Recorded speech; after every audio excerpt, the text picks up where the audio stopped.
Director of IFS at 35, Services Director of Microsoft at 36, General Manager of MIT and COO at 37. And then I just walked away from it all. Gave up my corporate career. I started again from zero. No salary, no office, no desk, no car, no fancy title, absolutely no guarantee that it would work. So if you feel like you're starting from zero, while others actually have built up their lives and they're racing ahead, this video is for you. If you want to start again from zero, or you feel like you're pushed into it and you're starting from zero, this video is for you. Welcome to my channel, Learning with Sanjeev. I'm so happy and grateful that you're here with me once again. We're going to be talking about some really important stuff. So keep it quiet, okay? So at the age of 36, I had everything that most people dream of. I was Consulting Services Director of IFS. IFS is a multinational company overlooking whole of South Asia. Great, right? Then I got bored with that job.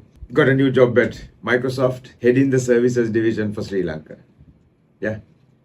Great job, Microsoft. Heading the services division of Sri Lanka. 36. Yeah. Got bored with that job. Joined MIT. Yeah. As the GM of the Telco division. That was great. But then the company decided to close the division down. Offered me some other jobs. Didn't want to lose me. I stayed a while. But I kept feeling there's something else in life. There's something else I need to do. It's not really what I want to be doing. So left it all. Titles were impressive. Salary was really great. Yeah. A lot of perks. Vehicle. All of that. Yeah. I felt I needed something more. Needed to do something more with my life. Something more meaningful. Something with a bigger impact. Something that gave me freedom. So left it all. With nothing. Nothing to fall back on. No fail-safe. No parachute. Yeah. Very scared. Also with a very good idea of what I could do. Belief in myself. So walked away and suddenly no longer director. Again. Just, well, it's like starting my first job again, right? Nothing. Zero. No one teaches you how to handle that because you're starting from zero. And especially if you're like almost 40, like I was, can be quite scary. So according to the American Psychological Association, over 70% of people experience at least one major career shift or life reset by age 40. So for most people, it is a big deal. Can't handle. Yeah, can't handle. What do we do? Yeah, I went through something exactly like that. But here it was more to do with my choice. But maybe you could say that the companies forced me to do that as well. But I think ultimately it was my choice as well. Yeah, leaving the corporate sector was difficult. Yeah, because if I stayed there, I could have done really well in the corporate life. Yeah, kept going up the ladder. Right, definitely there would have been global roles. Yeah, definitely. So leaving was hard, but what followed was even harder. I had self-doubt. I know I told you earlier, I had belief in my own capabilities, yes. But you had that belief, but something else on the other side tells you, what if it doesn't work? What if no one wants you? What if you can't make it work? What if you can't earn money? What are you going to do?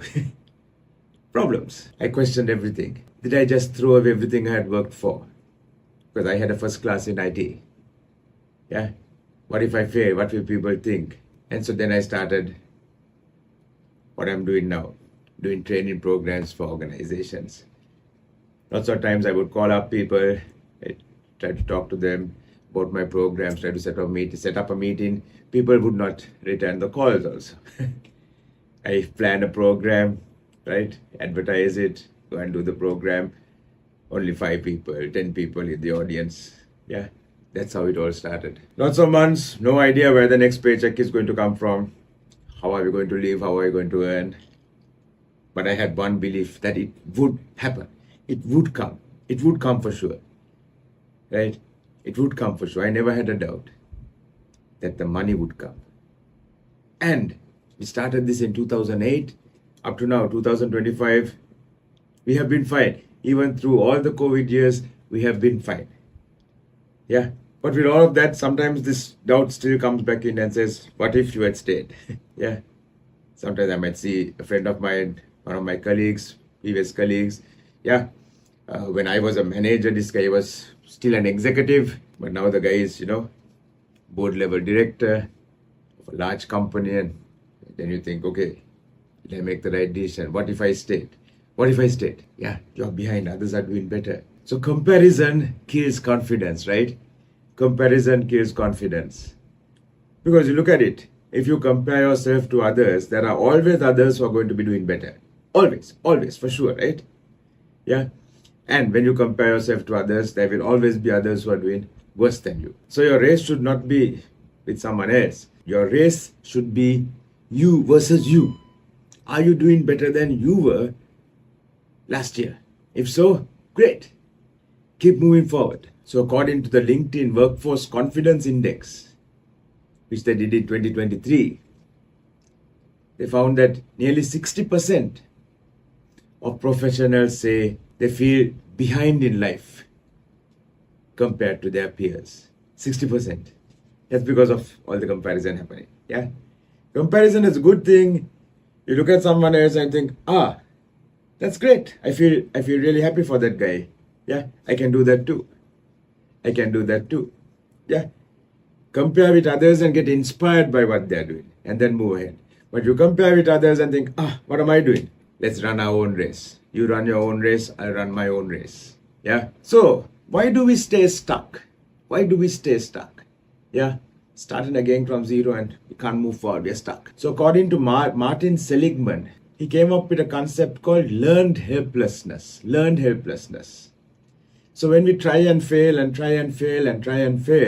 we start believing that no point putting in any effort, no point working hard, because we are going to fail. Yeah. So I'm helpless. And lots of people feel that way, right? What can I do? As long as the government is like this, what can I do? As long as my boss is like this, what can I do? Yeah. As long as my family is like this, what can I do? So it's what can I do? Learn helplessness. I'm helpless. So as long as you feel you are helpless, nothing is going to change because we are helpless. I can't help myself. What can I do? You understand? Right? So are we victims of circumstances or creators of circumstances? We need to be creators of circumstances. No matter what happens, I'm going to decide what I'm going to do and move ahead. So if we are helpless because we have learned to be helpless, even when new opportunities come, we don't take them because we've trained ourselves to think, no point, nothing is going to work, and then we give up. So remember, most of the time, these are stories that we are telling ourselves that we are helpless, that we can't do this, that we can't move ahead. There's no point trying because I failed once. I will fail again. Yeah, for sure you're going to fail. For sure I'm going to fail. But don't look at it as failure. Look at it as feedback. Look at it as learning.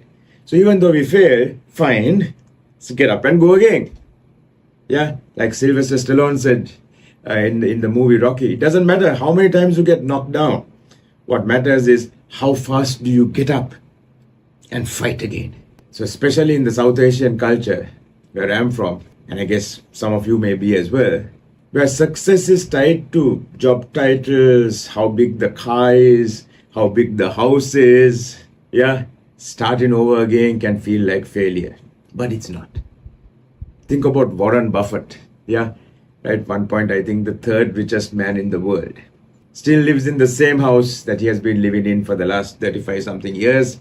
Still drives the same car that he has been driving for, I don't know, so many years, maybe 20 years. Because he doesn't feel that his image depends on his car or his house. Yes, but if we feel, okay, I'm starting again from zero, people might think I'm a failure, we might feel ashamed, then what happens? People might hide, you might pretend to be something you're not, we might freeze, and they stay stuck even when they want to move forward. So starting from zero doesn't matter. Yeah. Even multi-billionaires, even people like Donald Trump actually went bankrupt once. And he said, yeah, I know how I got here once before. I know the path to take. So I can take it again. I know the road. I did it once, I can do it again. So starting from zero, no big deal. Let's do it. There was a businessman in Sri Lanka during the ethnic troubles, during the riots, the 83 riots, right? He lost everything. He lost his business, he lost his house. Yeah. And somebody asked him, so what are you going to do? I did it once, I can do it again. Started again from zero and built up his business once again to a huge company that it is today. You can do this. So how do we rebuild from zero? So there's a very interesting theory called the post-traumatic growth theory. This theory says that most people who experience major setbacks report higher meaning, higher strength, and higher growth afterwards. Most people who experience major setbacks get over it, and who get over it and move forward say that they have higher meaning, higher growth, higher results, higher strength than before. Isn't that awesome? We have to start. Yeah, starting from zero, but let's start and let's move forward. So, step one, redefine what zero means. Is zero actually zero? So when I started again, I started my own company in 2008. Was I starting really from zero? No. I was starting with 16 years of experience. I had no title, but I had 16 years of experience. Gone through so much of stuff, learned so much of stuff, handled so many different situations, built up a network. So is it really zero? No, right? Step one, redefine what zero means. Is zero really zero? And you'll find it's not. Step two, make sure your purpose is clear. Like Simon Sinek said, start with why. Why are you doing this? Why are you doing this? So your why must be stronger than your fear. So for me, my why is helping people to reach their divine potential, helping people to become the best version of themselves they can be. And that's a very, very inspirational, strong, big, huge why. Yeah? Which makes me want to get up each day in the morning, move forward. The why is strong. So I didn't start my business to be rich. I started it to teach, to impact lives, build something meaningful, help people. And that has kept me going even through the hard months. So for many of the beginning years, I did lecturing at different universities. I started doing my choirs. I started teaching teens, right? Helping them change their personality through music. And I look back and I see how many people's lives I have actually touched. That's awesome, right? Very, very shy girls, yeah, who wouldn't even smile, ended up taking up leadership roles, maybe becoming prefects of the school. Fantastic. Doing really well in life. When I look back and think I had some role to play there, I helped in some way. That's awesome. That's awesome. That's my why. What's your why? Step three, create a simple win every day. So each day, do something, move forward, even a little bit, even a little bit. Like Darren Hardy said, yeah, the compound effect. We keep moving forward, suddenly things are going to be, wow, spiraling out. So one small act of progress builds belief. I can do this, I can do this, I can do this. And keep a journal, write down all the good things that happen. You'll be amazed. Because lots of times we forget the good things. I was just thinking a few days ago of lots of deals that we got without us really trying and moving out and, canvassing and marketing, where the companies came to us. Isn't that awesome? Lots of things for me to be grateful for. Create a simple win every day.